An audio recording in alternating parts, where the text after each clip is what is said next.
નમસ્કાર મિત્રો, હલચલ ભારતમાં આપનું સ્વાગત છે।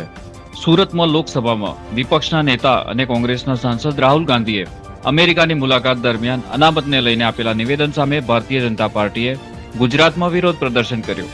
સુરતમાં લોકસભામાં વિપક્ષના નેતા અને કોંગ્રેસના સાંસદ રાહુલ ગાંધીનું આ દરમિયાન પાર્ટીના નેતાઓ અને કાર્યકરોએ વિરોધ પ્રદર્શન કર્યું હતું।